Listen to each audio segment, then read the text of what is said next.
Por favor, e abra sua Bíblia em Gálatas, no capítulo 2, nós vamos ler o verso 16.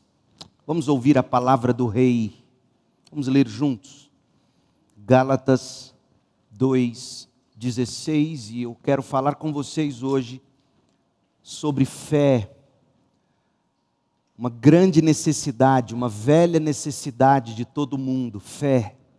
E a carta aos Gálatas nos apresenta a fé evangélica. Gálatas 2,16. E no entanto, sabemos que uma pessoa é declarada justa diante de Deus pela fé em Jesus Cristo, e não pela obediência à lei. E cremos em Cristo Jesus para que fôssemos declarados justos pela fé em Cristo. E não porque obedecemos à lei, pois ninguém é declarado justo diante de Deus pela obediência à lei. Esta é a palavra do Senhor. Pode assentar-se, por favor. Andar com fé eu vou, que a fé não costuma falhar. Andar com fé eu vou, que a fé não costuma falhar. Cantarolou Gilberto Gil de forma tão repetitiva e em um tipo de melodia tal que impregna na cabeça da gente. Andar com fé eu vou, que a fé não costuma falhar. Não há como descobrir o que passava na cabeça do artista no momento em que ele compôs esta música. Mas fica claro que o verbo andar e falhar foi propositalmente colocados assim, de forma gramaticalmente incorreta, com um propósito bastante objetivo: personificar o lema da pessoa que é humilde, pobre, desprovida de bens e que acredita em dias melhores. E o lema é este: andar com fé. Andar com fé eu vou, que a fé não costuma falhar. É a certeza de que deste modo, com fé, seja lá no que for, não se falhará. Esta é a temática da canção do poeta. Andar com fé. Andar com fé não importa em que. Esse é o lema geral da maioria do brasileiro. E que ficou colocado na música já citada do cantor de MPB, música popular brasileira. E ele coloca nesta canção alguns dos objetos de fé do brasileiro. Fé na mulher, ele coloca. É uma referência a Maria. Fé na cobra coral, uma referência talvez ao guia-chefe do terreiro de Umbanda. Fé no pedaço de pão, uma referência à coisa material que sacia. Fé na maré, uma referência ao trabalho do pescador, talvez fé no trabalho, fé na maré. Fé na lâmina de um punhal, o crime. Fé na manhã e à noite, fé no sol do verão, ou seja, fé em todos os momentos. E aí ele continua: certo ou errado, até a fé vai onde quer que eu vá, a pé ou de avião, mesmo a quem não tem fé, a fé costuma acompanhar, pelo sim, pelo não. Andar com fé eu vou, que a fé não costuma falhar. Foi desse modo que Gilberto Gil explicou, segundo ele, e a maioria do brasileiro crê, todo mundo tem fé e que a fé, não importa qual seja ou no que seja, a fé não nos deixará na mão. O rapper Sabotage diria amém, posto que ele cantou quase a mesma mensagem numa linha de um rap dele que é famoso: rap é compromisso. Ele disse assim: Deus ajuda, é verdade, vai na fé, não na sorte. O brasileiro julga ter fé. O brasileiro tem fé. Ninguém é verdade. Ninguém anda sem fé. Todo mundo tem fé em alguma coisa. Todo mundo tem fé de algum jeito. Todo mundo tem fé para obter algo. Porque a fé é uma necessidade intrínseca do ser humano, mas tem uma questão: a fé não pode ser de qualquer jeito. Importa sim ter a fé certa. Importa sim ter a fé do modo apropriado e com o propósito adequado. Olhe para o texto de Paulo que a gente leu no começo. O texto de Paulo que nós lemos nos revela 3 coisas sobre a fé. Paulo nos revela o conteúdo da fé, Gálatas 2,16. Paulo revela o propósito da fé. Paulo revela o que significa ter fé. Ouça mais uma vez, e veja o quanto Paulo é repetitivo, num versículo apenas. Fé, fé, fé, 3 vezes, para mostrar o conteúdo, o propósito e o significado da fé. Paulo diz assim: no entanto, sabemos que uma pessoa é declarada justa diante de Deus pela fé em Jesus Cristo.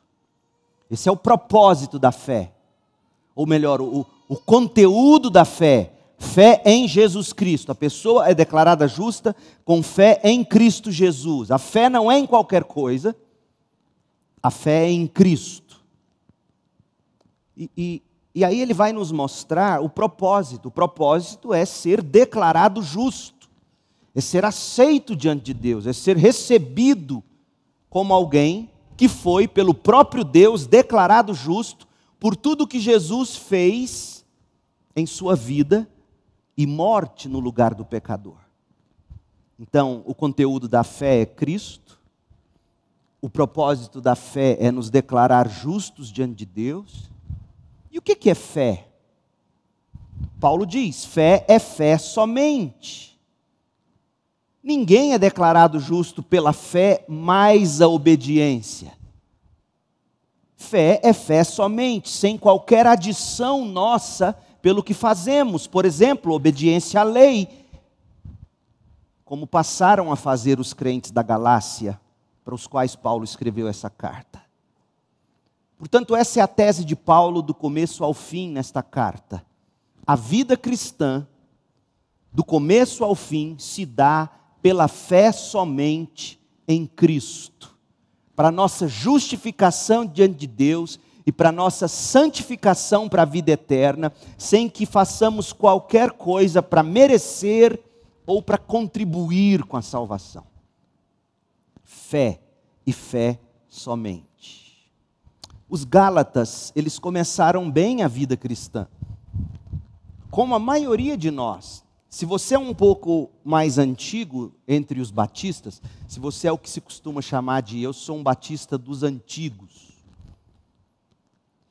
você vai se lembrar do costume entre nós, até certo ponto muito bom, entretanto muitíssimo perigoso. Nós fizemos assim durante anos e anos e deu muito certo, mas causou também muitos problemas que a gente talvez não tenha percebido. A gente chamou de culto evangelístico só o que acontecia no culto da noite, onde o pastor pregava, entre aspas, uma mensagem evangelística. Ele apresentava o evangelho para aqueles amigos nossos, os amigos pelos quais orávamos, e nós trazíamos ao culto na esperança de que naquele culto, à noite, que é evangelístico, o pastor traria uma mensagem poderosa do evangelho que poderia salvar, e muitos se salvaram assim. Qual é o risco? O risco é o de achar que só o descrente precisa do evangelho.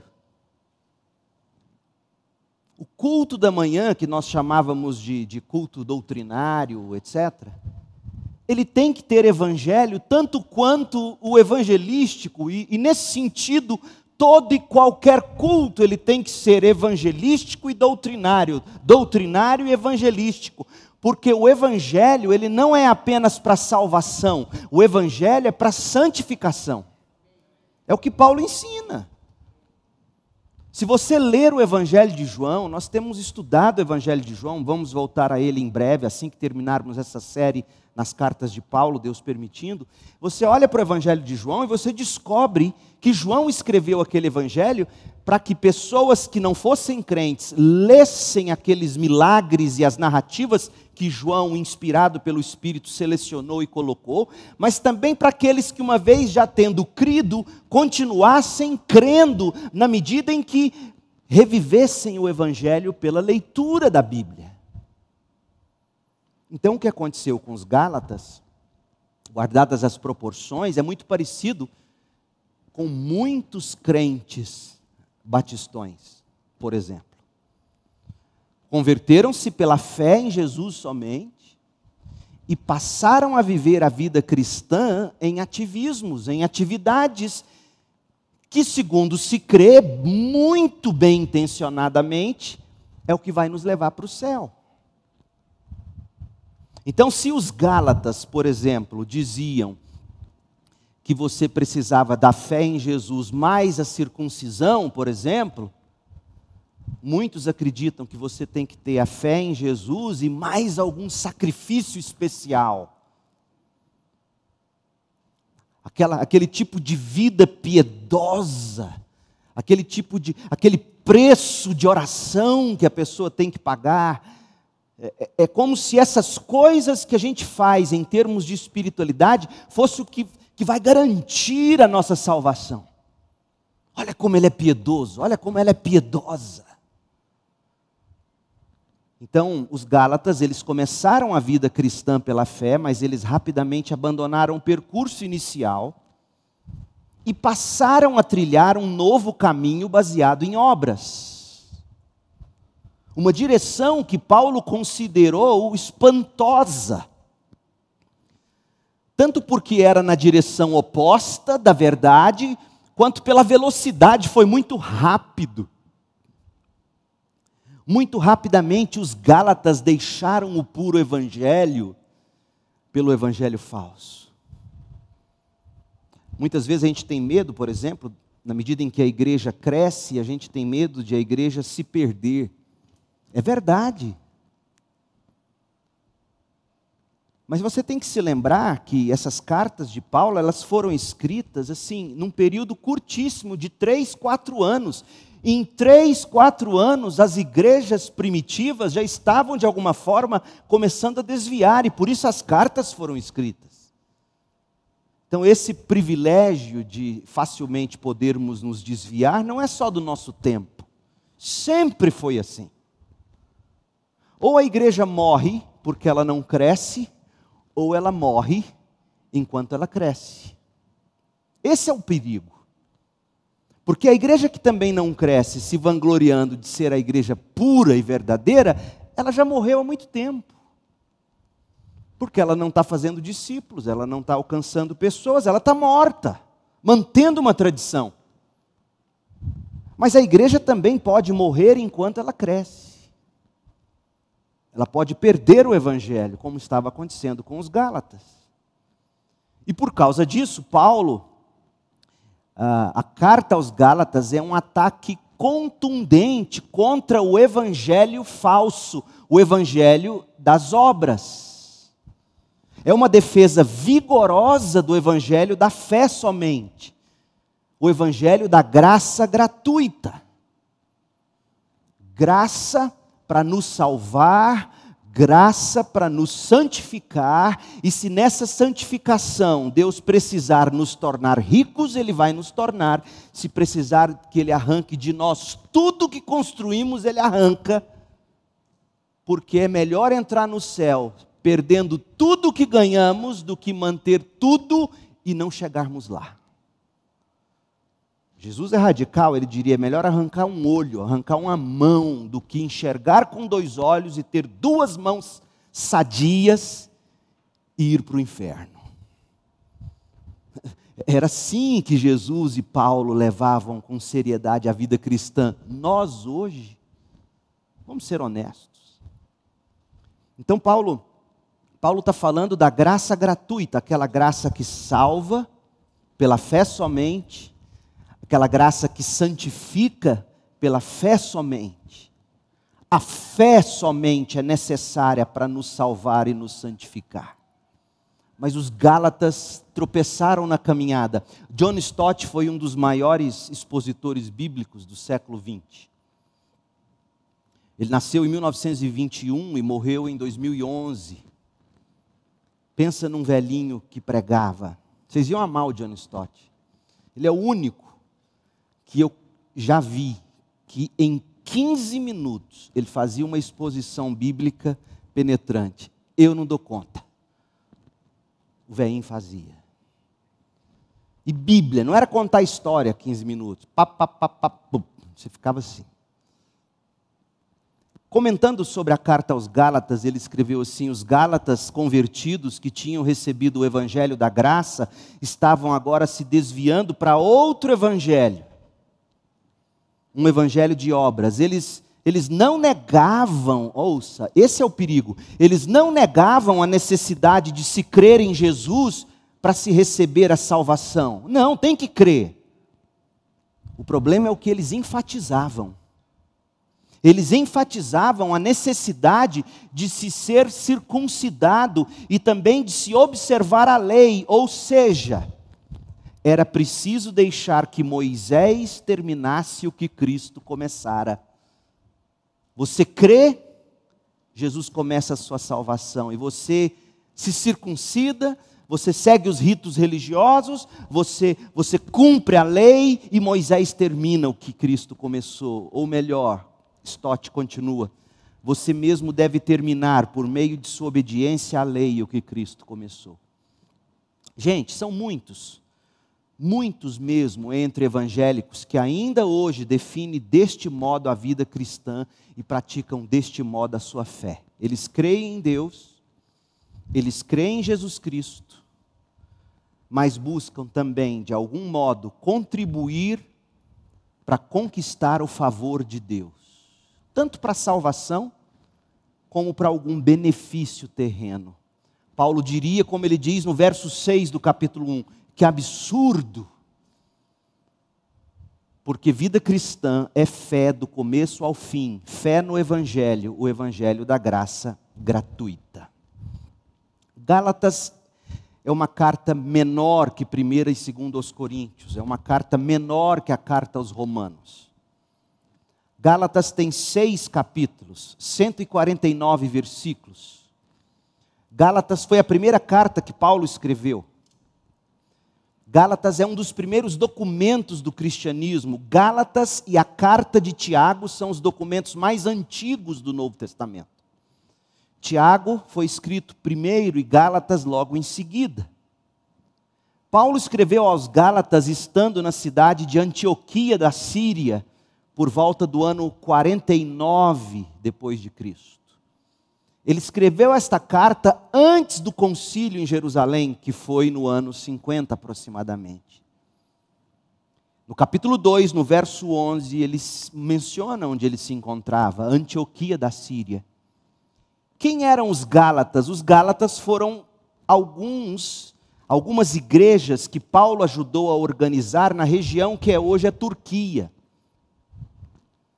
Os cristãos da Ásia Menor, na parte sul, Icônio, Listra, Derbe, que está em Atos 13 e 14. Então, quando você lê, quem são os Gálatas? Os Gálatas são os crentes de Icônio, de Listra, de Derbe, a região sul da Ásia Menor, a atual Turquia. E sobre essas igrejas, você encontra alguma coisa em Atos 13 e 14. De uma maneira entusiasmada, esse povo recebeu o Evangelho quando Paulo pregou. Leia depois Atos 13 e 14, mas rapidamente eles se desviaram da verdade, adicionando obras à fé. E quem fez isso? Aqueles judaizantes que detestavam Paulo, aqueles que fizeram um estrago em Corinto. Nós falamos deles hoje de manhã, e quando estudamos 1 Coríntios, eles estragaram a igreja de Corinto e estavam agora estragando a igreja da Galácia, ou as igrejas daquela região. E aí Paulo age com rapidez, e o que você vai encontrar nessa carta é algo admirável. Para observarmos melhor o conteúdo desse documento que é belíssimo, o manifesto da liberdade cristã, muitos já disseram isso, liberdade da lei, liberdade do pecado.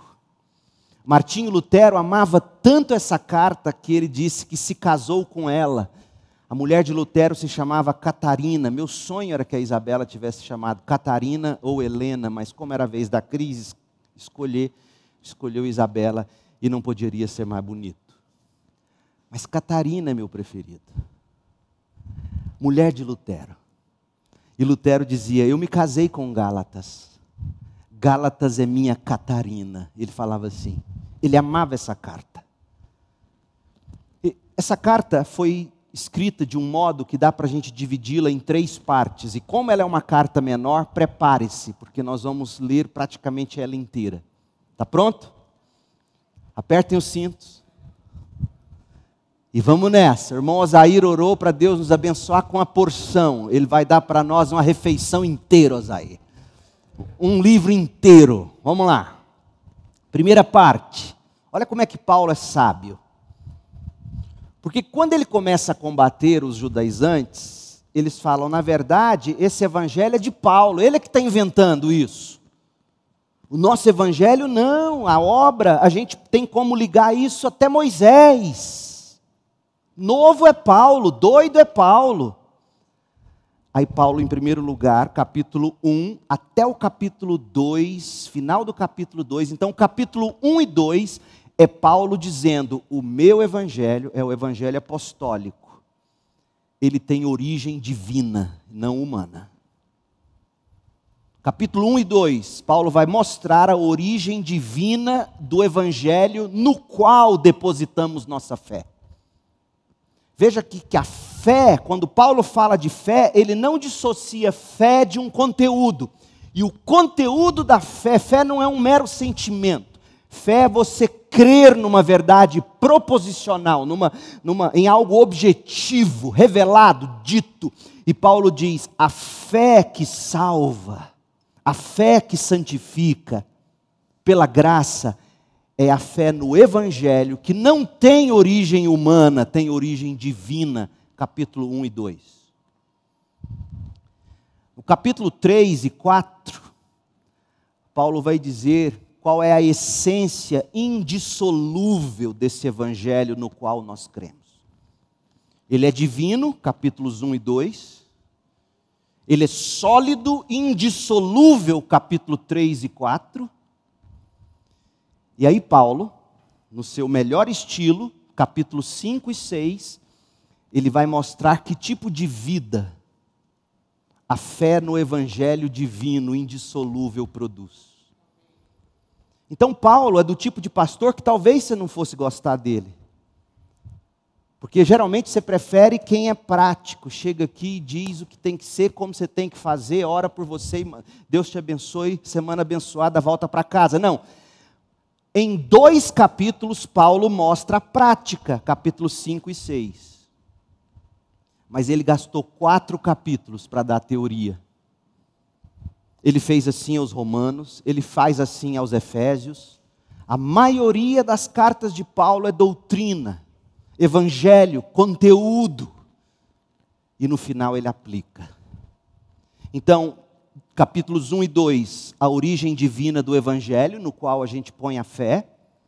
Capítulos 3 e 4, a essência indissolúvel desse evangelho, no qual a gente crê.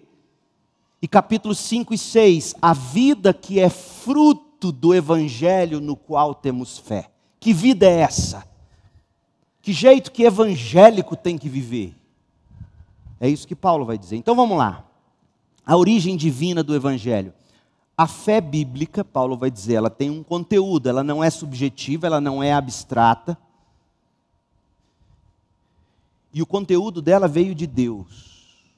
Não vem de homens. Dito de outro modo, o evangelho no qual a gente crê, a mensagem do cristianismo, não é uma mera disposição pessoal, não é invenção de homens, não é alguma convenção de alguma instituição, não é um mero impulso do coração, não é uma imposição cultural. O evangelho que cremos e proclamamos é a mensagem que veio de Deus. Boas novas. É o que significa evangelho, boa notícia. E a boa nova, e a boa notícia é que Deus veio buscar e salvar o que se havia perdido. E os 2 primeiros capítulos, como já dissemos, Paulo trata da origem. Então vamos lá. Capítulo 1, a partir do verso 1, Paulo vai dizer: não, meu evangelho não é um evangelho ou uma mensagem de homens para agradar homens. Os falsos apóstolos pregam para agradar vocês. Eu não prego para agradar homens. O meu evangelho é fruto da revelação divina. Capítulo 1, verso 1.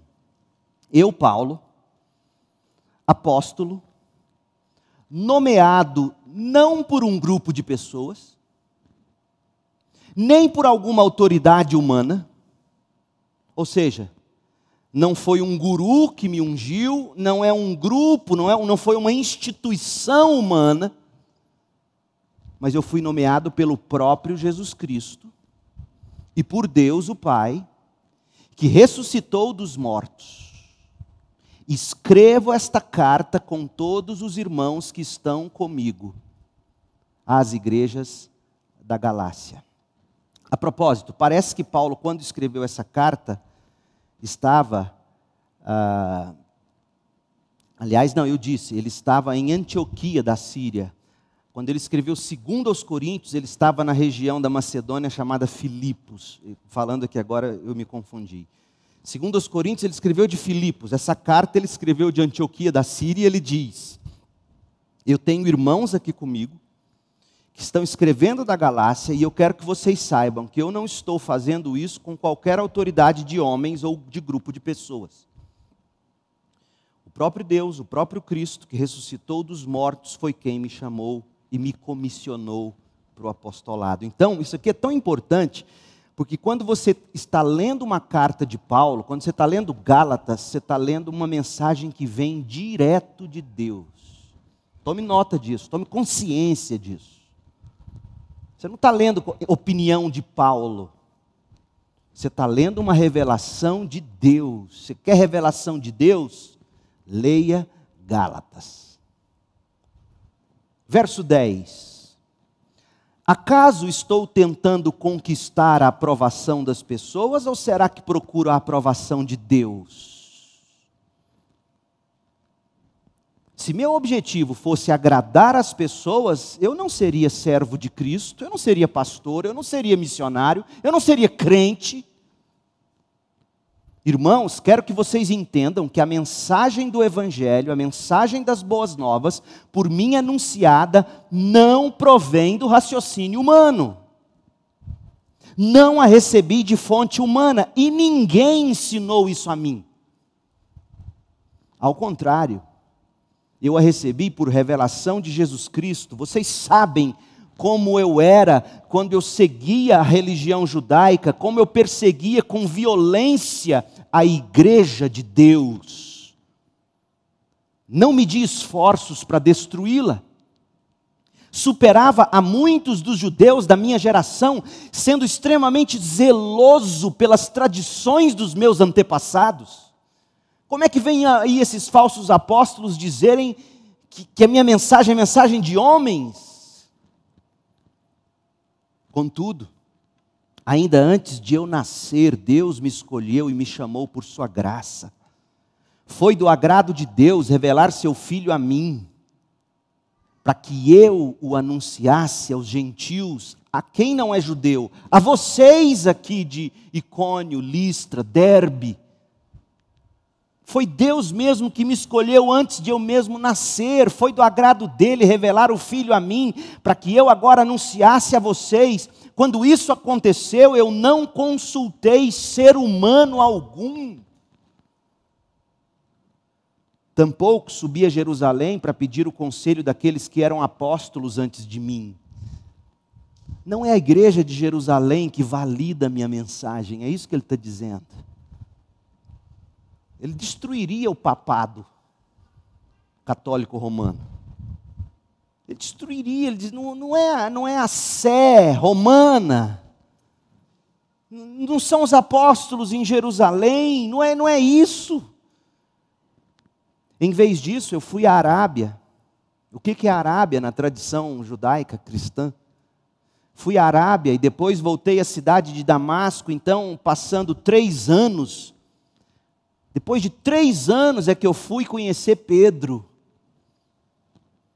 Meus 3 primeiros anos, Paulo está dizendo, foi na solitude, repassando todo o Antigo Testamento diante de Deus, aprendendo direto de Deus, foi meu seminário. Aí eu fui conhecer Pedro, com quem permaneci 15 dias. O único outro apóstolo que eu vi naquela ocasião foi Tiago, irmão do Senhor. Afirmo diante de Deus que o que lhes escrevo não é mentira. Depois disso eu fui às províncias da Síria e da Cilícia. As igrejas em Cristo que estão na Judéia ainda não me conheciam pessoalmente, sabiam apenas o que as pessoas diziam. Aquele que nos perseguia agora anuncia a mesma fé que antes tentava destruir e louvavam a Deus por minha causa. Ou seja, Paulo está dizendo que não é um evangelho, não é uma mensagem de homens para agradar homens, é fruto da revelação divina. E lendo essas palavras você consegue entender o que os judaizantes estavam falando. Esse Paulo é boneco na mão de Pedro, esse Paulo é boneco na mão de Tiago, esse Paulo é pau-mandado de Jerusalém. As coisas não mudam, até hoje existe isso nas igrejas. E Paulo diz: não, minha mensagem veio de Deus. E Paulo diz mais, é tão de Deus, ele vai dizer nos versos 6 a 9 agora, volta lá nos versos 6 a 9, porque ele vai dizer o seguinte: esse evangelho tem conteúdo cognitivo, ou seja, um conteúdo que é possível compreender, tem um conteúdo específico, é proposicional, tem asserções, tem verdades, o que nos torna capazes de reconhecê-lo quando ele é pregado, o que nos torna capazes de recebê-lo ou de rejeitá-lo, o que nos torna capazes de reparti-lo ou rebatê-lo, é um conteúdo. Olha o que ele vai dizer. Ele está falando para nós que a nossa espiritualidade não é fruto de revelação de anjo. Tem gente até hoje dentro de igreja aguardando algo sobrenatural. Olha o que Paulo vai dizer para esse povo. Capítulo 1, verso 6. Admiro-me que vocês estejam se afastando tão depressa daquele que os chamou para si por meio da graça de Cristo. Afastar-se do verdadeiro evangelho é afastar-se do próprio Deus. Ponha isso na sua cabeça. Não, eu não sigo suas doutrinas, mas eu sigo Deus. Opa, você está dizendo 2 coisas sérias. Porque se as minhas doutrinas são as doutrinas apostólicas, não tem como você seguir Deus, se você não as segue. E é Paulo quem diz isso. Quando você se afasta do evangelho, tal como eu vos anunciei, ele escreve isso aos Coríntios, vocês se afastam daquele que os chamou por meio da graça de Cristo. Por isso que a função do pastor é pela verdade. Porque da verdade depende a sua alma. E eu vou prestar contas disso. Vocês estão seguindo um caminho diferente que se faz passar por evangelho. Parece evangelho, parece boas novas. Mas não são boas novas, de maneira nenhuma, parece, mas não é. Denorex, você lembra da propaganda? Parece remédio, mas não é. Fede igual remédio, mas é shampoo. E fedia mesmo, você lembra? Mas era gostoso, você lavava a cabeça com Denorex, aquele fedor de criolina. E aí enxaguava, ficava geladinha a cabeça, rapaz. Eu queria achar um negócio desse de novo. Esse shampoo de hoje tem só cheiro e gordura. E Paulo está dizendo, parece evangelho, mas não é evangelho. Você imagina Paulo hoje no YouTube, falando uma coisa dessa. Estão sendo perturbados por aqueles que distorcem deliberadamente o evangelho de Cristo.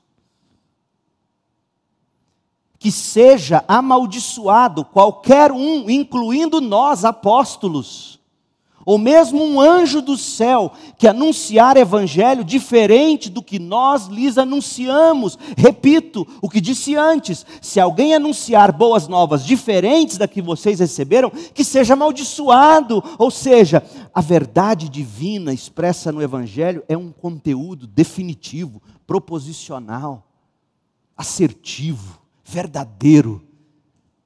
Você não vive de experiências. Você não vive de um apóstolo novo que tem que chegar com uma mensagem nova, ou de um anjo que desce do céu e te dá uma revelação nova. Paulo diria: você foge, isso não é cristianismo. Cristianismo é você se agarrar com fé ao evangelho que nós, apóstolos, já entregamos. Ô igreja, acorda. Tem muita gente seguindo o que não é cristianismo, não é evangelho. De maneira nenhuma, diria Paulo. O evangelho que cremos tem que ser balizado pelo ensino dos apóstolos. Capítulo 2. Olha o que Paulo vai dizer. Verso 1. 14 anos depois daquele primeiro encontro de 15 dias com Pedro e Tiago, que Paulo teve, 14 anos depois eu voltei a Jerusalém, dessa vez com Barnabé e com Tito. Fui lá por causa de uma revelação. Reuni-me em particular com os líderes e compartilhei com eles o evangelho que tenho anunciado aos gentios. Gente, Paulo era um homem que recebia de Deus revelações. Ele era um apóstolo.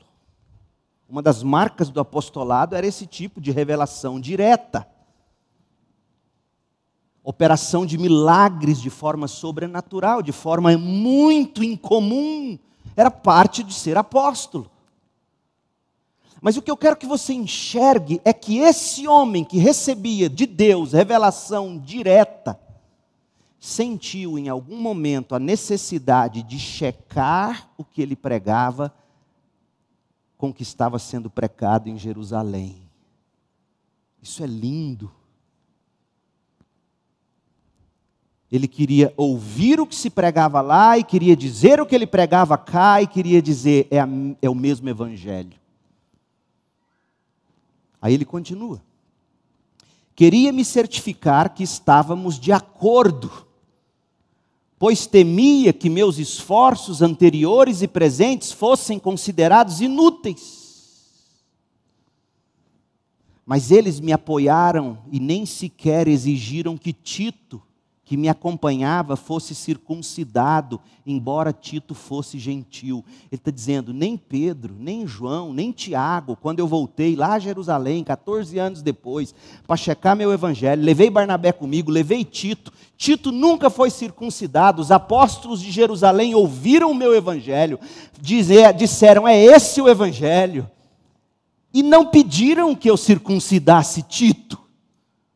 E aqui está os judaizantes mandando vocês circuncidarem uns aos outros. E Paulo continua, verso 4. Essa questão foi levantada apenas por causa de alguns falsos irmãos. Veja que entre crentes existem falsos irmãos. Acorde, igreja. Tem falsos irmãos entre nós. Não sei quem são, mas existe, a julgar pelo que Paulo estava dizendo. Falsos irmãos que se infiltraram em nosso meio para nos espionar e nos tirar a liberdade que temos em Cristo Jesus.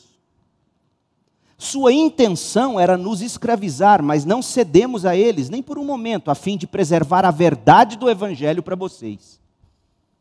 Quanto aos líderes, cuja reputação, a propósito, não faz diferença alguma para mim, pois Deus não age com favoritismo, nada tiveram a acrescentar àquilo que eu pregava.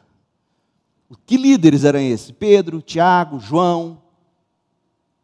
Quanto aos líderes, cuja reputação, a propósito, não faz diferença alguma para mim, pois Deus não age com favoritismo, Ele não privilegia os crentes de Jerusalém, os apóstolos de Jerusalém, nada tiveram a acrescentar àquilo que eu pregava. Ao contrário, eles viram que me havia sido confiada por Deus mesmo a responsabilidade de anunciar o evangelho aos gentios, assim como a Pedro tinha sido confiada a responsabilidade de anunciar as boas novas aos judeus. Pois o mesmo Deus que atuou por meio de Pedro como apóstolo aos judeus, também atuou por meu intermédio como apóstolo aos gentios. De fato, Tiago, Pedro e João, tidos como colunas, reconheceram a graça que me foi dada e aceitaram Barnabé e a mim como seus colaboradores. Eles nos incentivaram a dar continuidade à pregação aos gentios. E está aí esses falsos apóstolos me condenando. Enquanto eles prosseguiriam no trabalho com os judeus, sua única sugestão foi que continuássemos a ajudar os pobres, o que sempre fizemos com dedicação. Então Paulo está dizendo, o evangelho que nós cremos, ele está em consonância com os apóstolos. Agora Paulo faz um negócio interessante, ele diz, o evangelho tem autoridade sobre autoridades espirituais. Porque do verso 11 ao 16, ele vai dar uma bronca em Pedro. Tem noção? O Pedrão. O Pedro, para você ter uma ideia, quem era o Pedro? O Pedro era o apóstolo número 1. O Pedrão aparecia na cabeceira, o primeiro nome da lista dos apóstolos. O presidente do corpo apostólico. E Paulo dá-lhe uma chamada, como que dizendo, autoridades espirituais se submetem ao Evangelho. E quando elas ferem o Evangelho, elas precisam ser corrigidas, pelo bem do Evangelho. E olha o que acontece, Gálatas 2,11. Paulo tinha tutano, gente, porque para enfrentar Pedro, meu Deus do céu, cortou até a orelha de soldado, o que ele não teria feito com Paulo? Gálatas 2,11. Mas quando Pedro veio a Antioquia,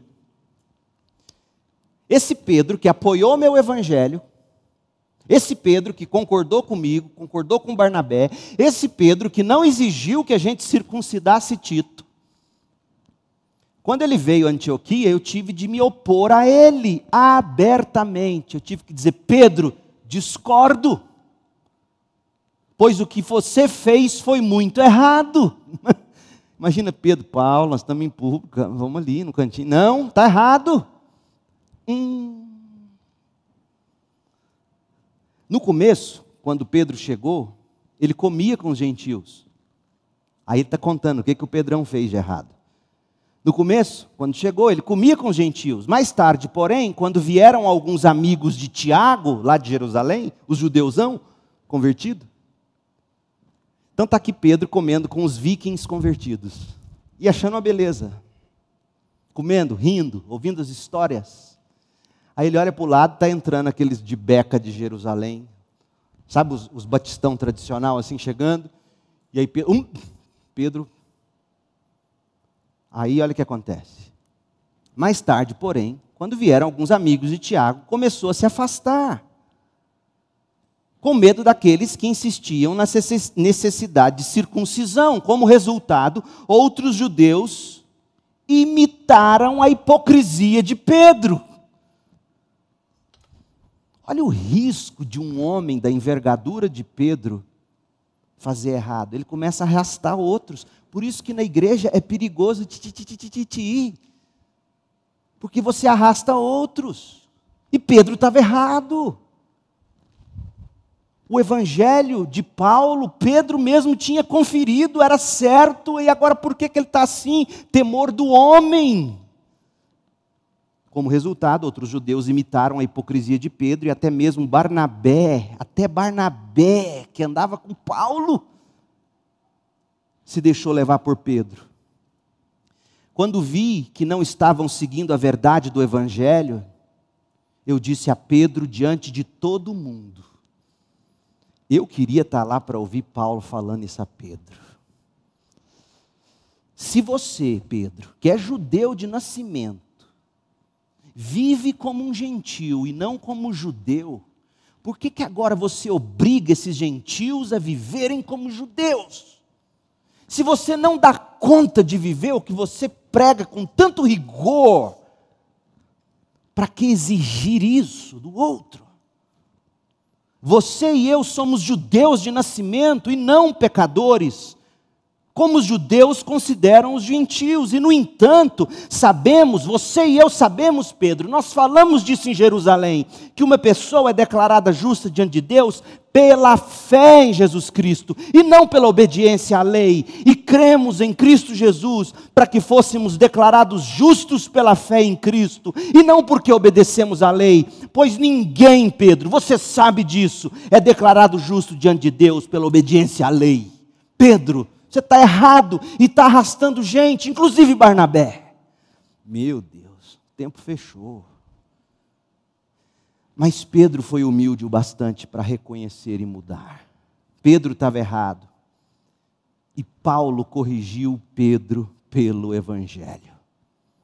Posto que não se pode alcançar a justiça pela obediência à lei, mas pela fé no Cristo crucificado. Então, esse é o Evangelho de origem divina, com conteúdo objetivo e poderoso até para corrigir pastores, apóstolos. O Evangelho é a fonte de autoridade e não o ministério de alguém, e não a história de alguém, e não os livros que alguém escreveu e o privilégio que de alguma forma ele conquistou. Isso não dá autoridade para nós fazermos as pessoas desviarem do verdadeiro Evangelho. Pedro que nos diga. Graças a Deus por Paulo na vida de Pedro. E graças a Deus por Pedro na vida de Paulo. Segunda parte da carta, vamos correr. A essência indissolúvel do Evangelho no qual nós cremos. O Evangelho no qual depositamos a fé de origem divina, tem conteúdo, pode ser aferido, é aferidor. Mas que Evangelho é esse? Capítulos 3 e 4. Qual exatamente é a mensagem do Evangelho? No que creem os evangélicos, os cristãos? Justificação somente pela graça, por meio somente da fé em Cristo somente. É o que a gente professa, é o que a gente preserva, é o que a gente partilha. Justificação diante de Deus somente pela graça, por meio somente da fé, em Cristo somente, para a glória de Deus somente, fundamentado nas Escrituras somente. É nisso que a gente crê. Agora, qual é o Evangelho? E aí eu quero que você veja o que Paulo definiu o Evangelho no capítulo 1, de 3 a 5. Volta lá, Gálatas 1, de 3 a 5. Porque o capítulo 3 e 4 nada mais é do que Paulo desembrulhando o que ele introduziu no capítulo 1, de 3 a 5. O que é o Evangelho? No que creem os evangélicos? Qual é a mensagem que salva? Qual é a mensagem que santifica? Gálatas 1, de 3 a 5.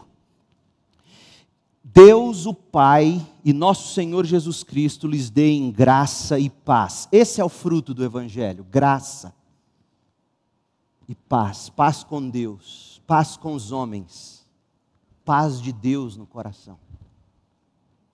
É isso que o Evangelho promete, não promete outra coisa. O Evangelho não promete cura. Sim, eu sei, Jesus morreu e tomou sobre si nossas enfermidades.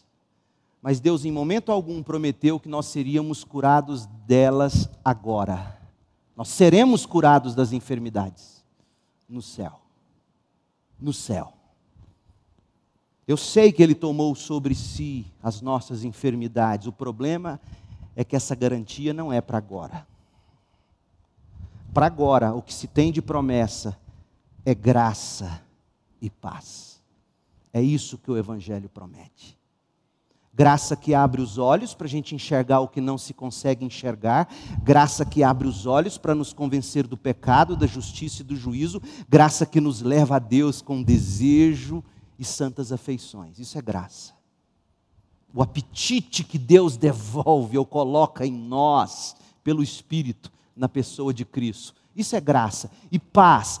paz, eu sou perdoado, eu fiz as pazes com Deus, eu tenho poder para viver em pacificação na comunidade dos santos e dos salvos, eu vivo para promover a paz. O crente é pacificador, ele não é divisivo, ele não é encrenqueiro.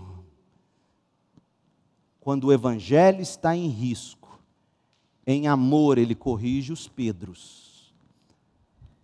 Mas, no geral, o evangélico promove paz, porque ele recebeu paz. Ele reparte paz. Paz com Deus, paz com os irmãos, paz de Deus. Tá, esse é o fruto do evangelho. O que é o evangelho? Verso 4. Jesus entregou sua vida por nossos pecados. Existia pecado? Alguém tinha que morrer por isso? O salário do pecado é a morte. Jesus entregou a vida pelos pecados, a fim de nos resgatar deste mundo mau, conforme Deus, nosso Pai, havia planejado. Isso aqui é o evangelho. Nos resgatar desse mundo mau e nos levar de volta a Deus. 1 de Pedro 3,18. Esse é o evangelho. Toda a glória a Deus para todo sempre. Amém. Então Paulo nos mostra aqui o custo da graça, a morte de Cristo. O meio da graça, a fé. Olha o capítulo 2, verso 19. Capítulo 2, 19. Pois quando procurei viver por meio da lei, a lei me condenou. Por que a lei condenou? Porque a lei só diz o que pode e o que não pode fazer. A lei não empodera você. Por isso que a letra mata. Não é porque a letra não presta, não, a letra diz faz ou não faz, mas a letra não me dá o poder. Agora, se você quer saber onde encontrar vida, Jesus te diria, João 6,63. O Espírito da vida. Amém. E no mesmo versículo Jesus diz, minhas palavras são vida. Meu Deus, você sabe ler? Não tem só se desenhar. O Espírito da vida, João 6,63. Tudo que eu tenho dito, minhas palavras são vida. Ou seja, a única forma de Deus soprar o fôlego de vida na nossa vida é pela palavra de Deus.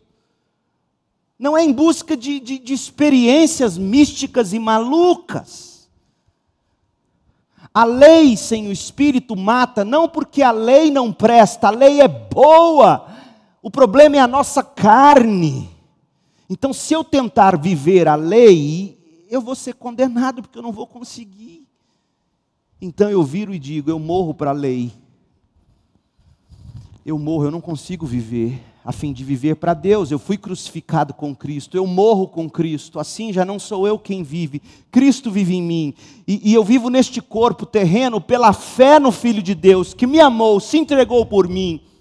Eu não considero a graça de Deus algo sem sentido, pois se a obediência à lei nos tornasse justos diante de Deus, não haveria necessidade alguma de Cristo morrer. Se as nossas obras de algum modo nos salvassem, Deus nunca teria matado o próprio Filho na cruz. Então Paulo está dizendo para nós que o meio da graça é fé somente em Cristo.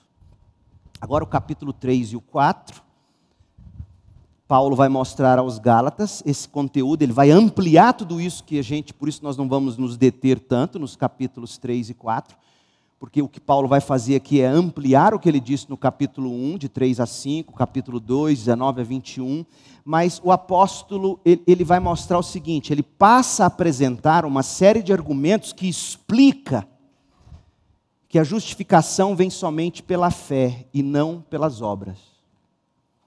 E eu vou ler o capítulo 3, de 1 a 5, porque uma das maiores confusões na igreja evangélica brasileira é sobre o que significa viver no Espírito. Tem gente que acha que viver no Espírito é viver em zen. Estou no Espírito. Um amigo meu esses dias virou para mim e falou assim, eu estou quase tendo visão aberta. Thundercats. Uou. Eu falei, meu Deus.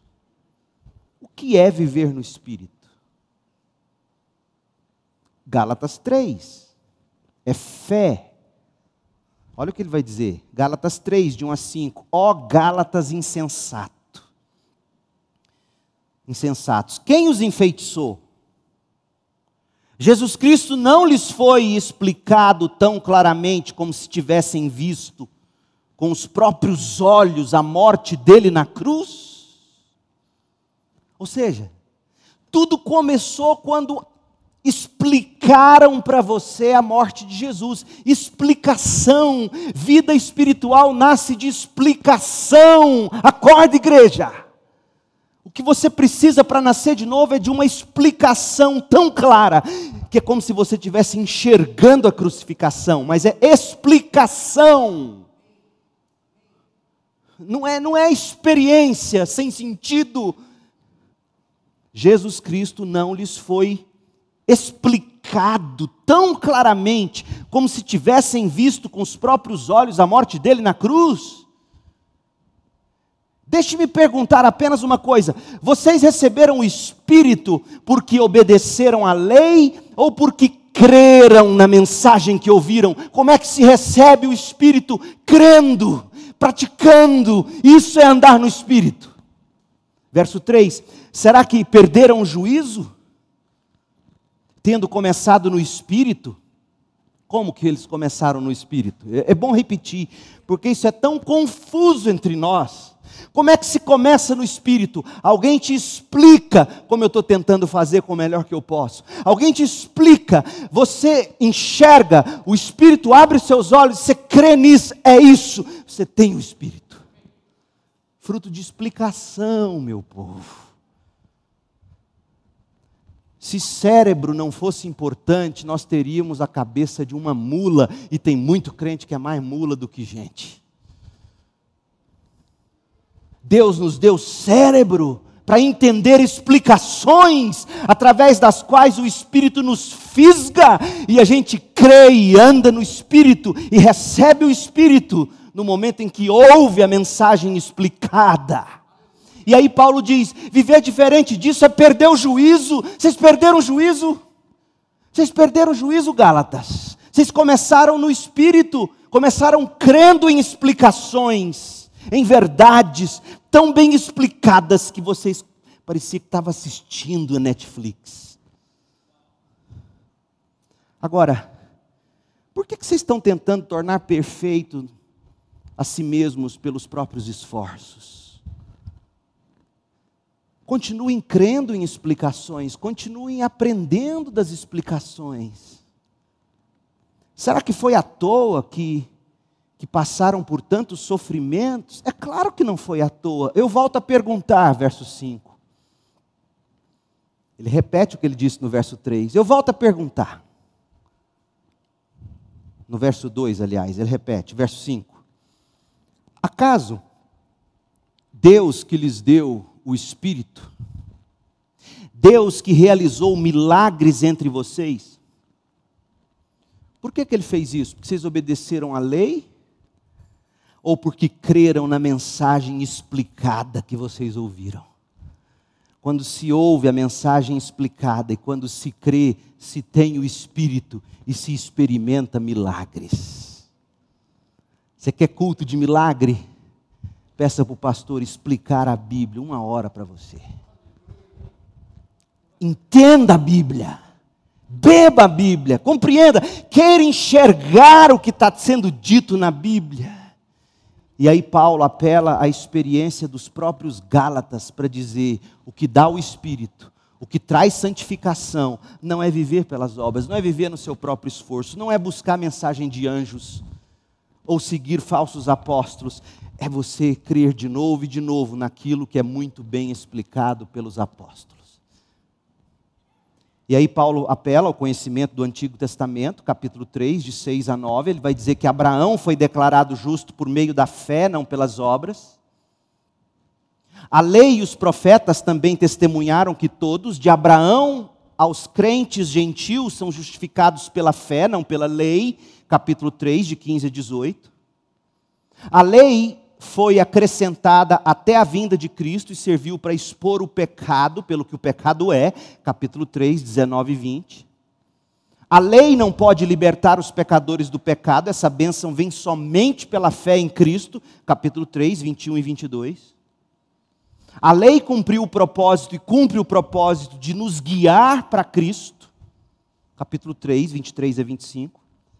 A gente descobre que a gente é pecador, porque a lei diz, a gente não consegue cumprir a lei, mas aí a gente descobre também, por explicação do Evangelho, que Cristo se fez carne, viveu, cumpriu a lei, coisa que eu e você não conseguimos, mas isso também não nos dá liberdade para viver quebrando a lei. E aí a gente crê que Jesus viveu a lei, cumpriu a lei, morreu como pagamento pelo nosso pecado.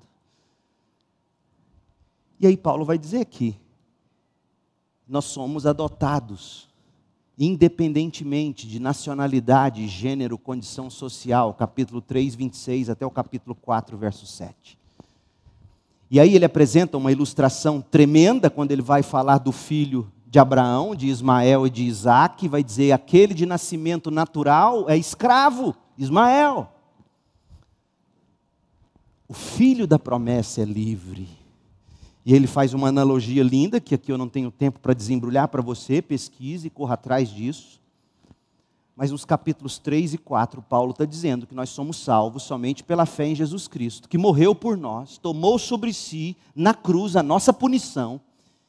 E quando a gente confia nele, o Espírito aplica isso ao nosso coração. E aí Paulo caminha para concluir.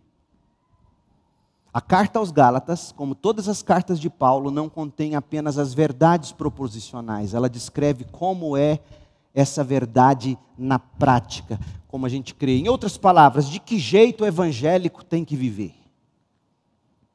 A vida que é fruto do evangelho no qual temos fé. O evangelho que é de origem divina, capítulos 1 e 2. O evangelho que é da justificação pela fé somente em Cristo, por meio da graça, por meio da fé, capítulos 3 e 4. Agora, como é que eu vivo? Capítulos 5 e 6. Paulo vai dizer, vocês foram libertos, portanto não troquem a liberdade pela escravidão. Verso 1 do capítulo 5. Se vocês cederem e começarem a exigir a circuncisão, terão desistido da graça. Vocês vão renunciar à fé. Então, vocês não têm que viver cumprindo regras. Capítulo 5, de 2 a 6. Esses falsos mestres, capítulo 5, de 7 a 12. Esses falsos mestres vão pagar por isso. E Paulo, sabe o que Paulo fala? Tem hora que eu me identifico tanto com esse Paulinho. Ele fala, esse povo quer circuncidar vocês? Então é o seguinte, que eles escapem a si mesmos. Você sabe o que é circuncisão, né? Pastor, você está falando bobagem? Eu não, Paulo, briga com ele. Capítulo 5, verso 12. Esses sujeitos que perturbam vocês, dizendo que vocês têm que cortar a pele do prepúcio. O que eles deveriam fazer? Eles deveriam castrar a si mesmos. Pronto, falei. Meu Deus. Paulo, Paulinho. Imagina Pedro, opa, né? Essa liberdade não é liberdade para pecar, mas é a libertação mesmo do pecado. Porque Paulo vai dizer, a lei se resume no amor. Olha como é que evangélico vive. Verso 13, capítulo 5. Porque vocês, irmãos, foram chamados para viver em liberdade. Liberdade da lei, mas não usem, porém, para satisfazer a natureza humana. Ao contrário, usem a liberdade para servir uns aos outros em amor, pois toda a lei pode ser resumida neste único mandamento: ame o seu próximo como a si mesmo. Mas se vocês estão sempre se mordendo e devorando uns aos outros, tenham cuidado, pois correm o risco de se destruírem. Em outras palavras, igreja belicosa, brigando o tempo inteiro, corre o risco de se destruir, não no sentido de que ela vai acabar, mas no sentido de que crente não vive brigando, vão se destruir porque nunca foram crentes. A lei se resume em amor. Quem ama, cumpre os mandamentos. Sigam o Espírito. Não o inimigo do espírito, que é a carne, a inclinação natural. Amem uns aos outros, sigam o espírito. Verso 16. Por isso digo, deixem que o espírito guie em sua vida. De novo, como é que o espírito guia a sua vida? Gálatas 3, escreve aí para você nunca mais esquecer. Não, quem guia a minha vida é o espírito. Então vamos lá. Paulo já explicou como é que a gente recebe o espírito. Gálatas 3, 1 a 5. A gente recebe o espírito crendo em explicações claras. Então você segue o espírito abraçando as verdades que você entende, que são explicadas, que são pregadas, que são lidas. Você crê nessas verdades e você vive por essas verdades. Isso é ser guiado pelo Espírito. Pelo amor de Deus, não queira viver o zen budismo e chamar de cristianismo. O Espírito está me dizendo, se vocês seguirem o Espírito, vocês não satisfarão os anseios da sua natureza humana. A natureza humana deseja fazer exatamente o oposto do que o Espírito quer. E o Espírito nos impele na direção contrária à carne, aquela desejada pela natureza humana. Essas duas forças se confrontam o tempo todo dentro de nós, de modo que vocês não têm liberdade de pôr em prática o que a carne quer. Quando, porém, são guiados pelo Espírito, não estão debaixo da lei. Quando vocês entendem as explicações e desejam vivê-las e pô-las em prática, você está sendo guiado pelo Espírito. Ó Deus, eu sei que eu não posso recorrer à pornografia. Eu não tenho conseguido. Ó Deus, misericórdia. Dê nome ao seu pecado e diga, Deus, isso me incomoda, isso me arrebenta. Eu não quero, eu entendo que é errado, eu entendo que eu não posso. E aí você busca fazer, e você então, isso é ser guiado pelo Espírito. A presença do Espírito se comprova pelo fruto na vida do crente. Olha o que Paulo vai dizer no verso 22. O Espírito produz o fruto do amor, da alegria, da paz, da paciência. Mas antes disso, no 19 ao 21, o verso, Paulo diz, quem é carnal não vai para o céu. Aí a gente fica falando, não, fulano é crente, ele é só um pouquinho carnal. Carnal não entra no céu. Capítulo 5, 19 a 21. Quem não é guiado pelo Espírito vive de imoralidade sexual, de impureza, de sensualidade, de idolatria, de feitiçaria, hostilidade, discordâncias, ciúmes, acessos de raiva. Fulano é sanguíneo. Não, ele é carnal. Nossa, fulano explode, fulano é tão sanguíneo. Não, acessos de raiva, é carnalidade. Ambições egoístas, dissensões, divisões, intrigas, inveja, bebedeira. E o nego ainda posta no store com um biquinho torto já tonto. Bebedeira, festança desregrada. Outros pecados semelhantes. Repito o que disse antes, quem pratica essas coisas não herdará o reino de Deus. Fala, Paulinho. Porque se eu falar, eu vou ser taxado de radical. Mas foi Paulo quem falou. Interessante isso. Mas quem é guiado pelo Espírito se comprova, dá fruto, mas o Espírito produz o fruto do amor, da alegria, da paz, da paciência, da amabilidade, da bondade, a fidelidade, a mansidão, o domínio próprio. Você quer domínio próprio, você precisa. Homem e mulher de Deus é guiado pelo Espírito.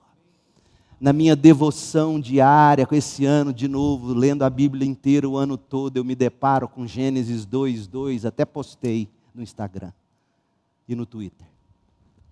Deus criou o mundo em 7 dias, poderia ter feito assim,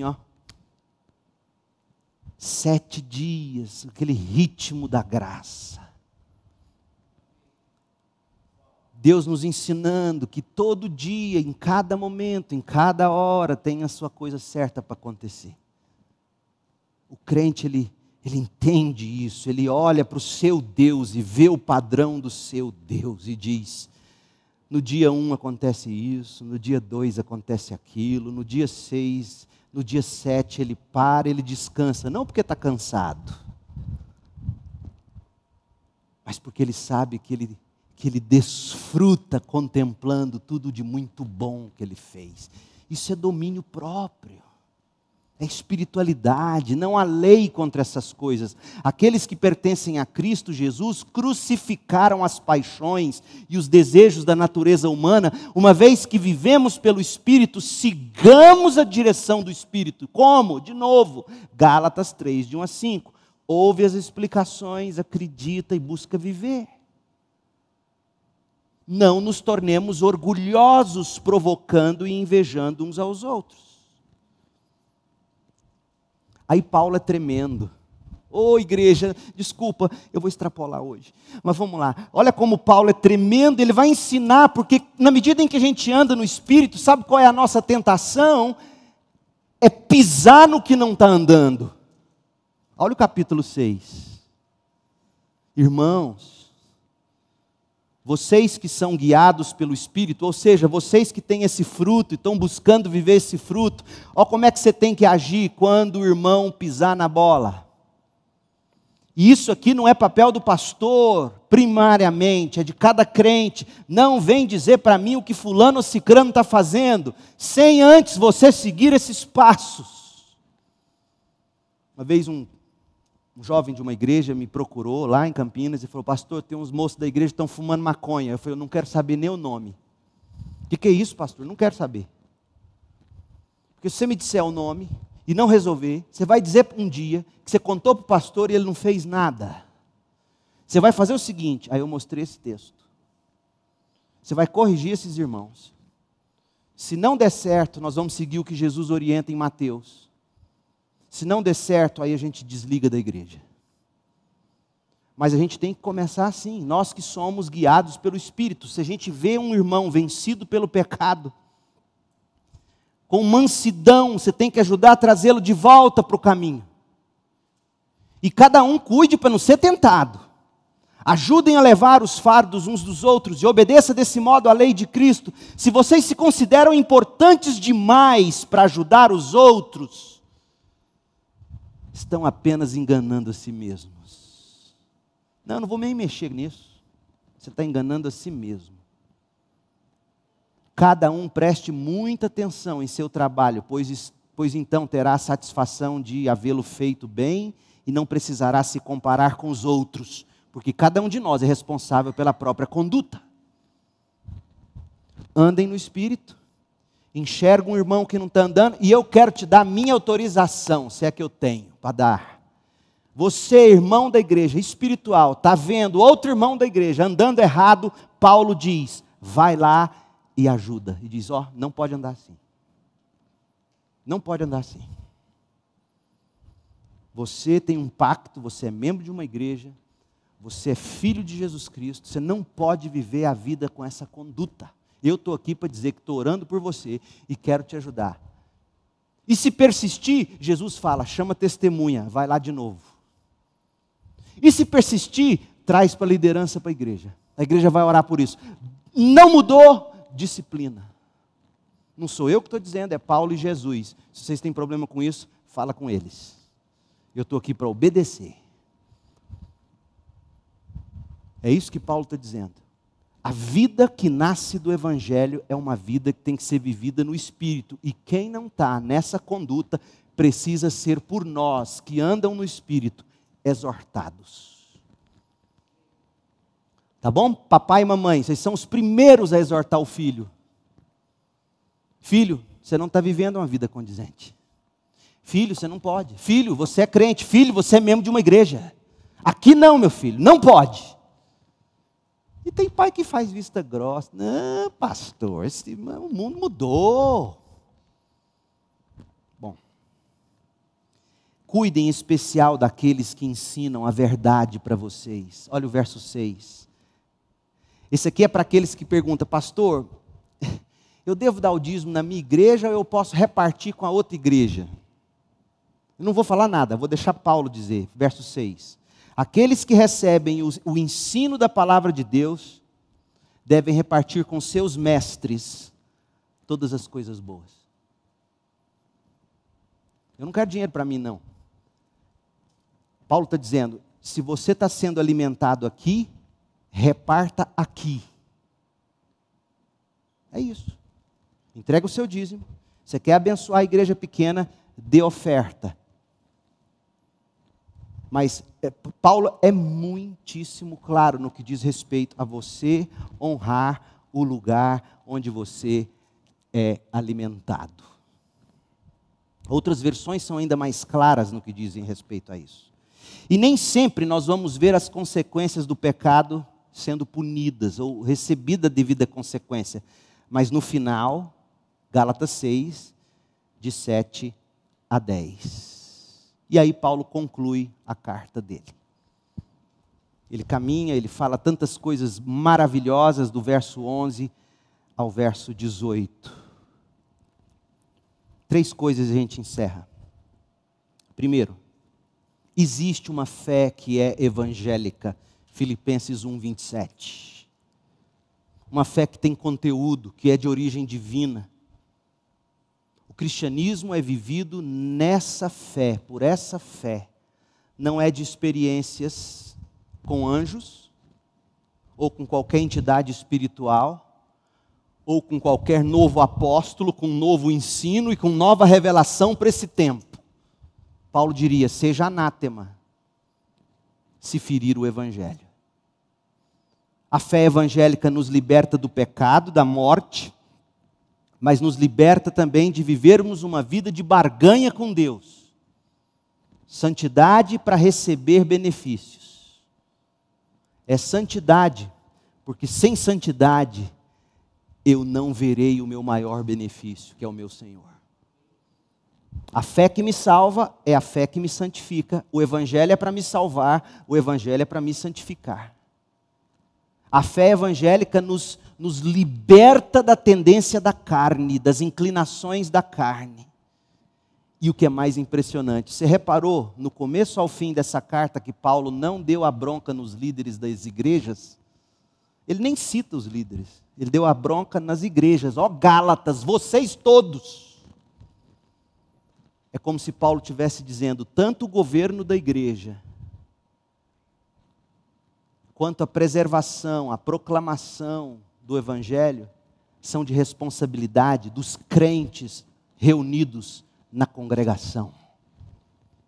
É responsabilidade de vocês comigo e minha com vocês, proteger o verdadeiro evangelho, preservá-lo, proclamá-lo, é responsabilidade nossa. E por fim, a fé evangélica confronta essa tendência natural das pessoas de procurar nas igrejas experiências e não verdades. A fé evangélica tem um corpo doutrinário, que quando é muito bem explicado, a ponto de você quase enxergar, você tem o Espírito e experimenta milagres. É o que Paulo diz. Que Deus te abençoe com graça e paz e te dê fé. A fé que não falha é a fé exclusivamente na vida e na obra de Jesus Cristo. Essa é a fé que, por causa da graça de Deus, vai nos levar para o céu, que será a nossa maior vitória. Que Deus te abençoe. Oremos. Pai, em nome de Jesus, obrigado por essa carta tão maravilhosa, tão profunda, tão divinal. Ó Deus, dá-nos olhos para as Escrituras, dá-nos um coração para a Tua Palavra, dá-nos apetite pela explicação das coisas divinas reveladas nas Escrituras, e que assim possamos, pela compreensão, ser guiados pelo Espírito, vencer o pecado, vencer o egoísmo, viver o amor, auxiliar aqueles que estão tropeçando e caindo, trazê-los para a comunhão, restaurá-los. Ó Deus, como nós precisamos da fé da carta aos Gálatas. Nós oramos pedindo que o Senhor faça muito além e mais do que pedimos ou pensamos, conforme o teu poder que opera em nós. Que a graça do Senhor Jesus Cristo, o amor de Deus o Pai, a comunhão e as consolações do Espírito estejam sobre nós, o teu povo, hoje e para sempre e sempre. Amém.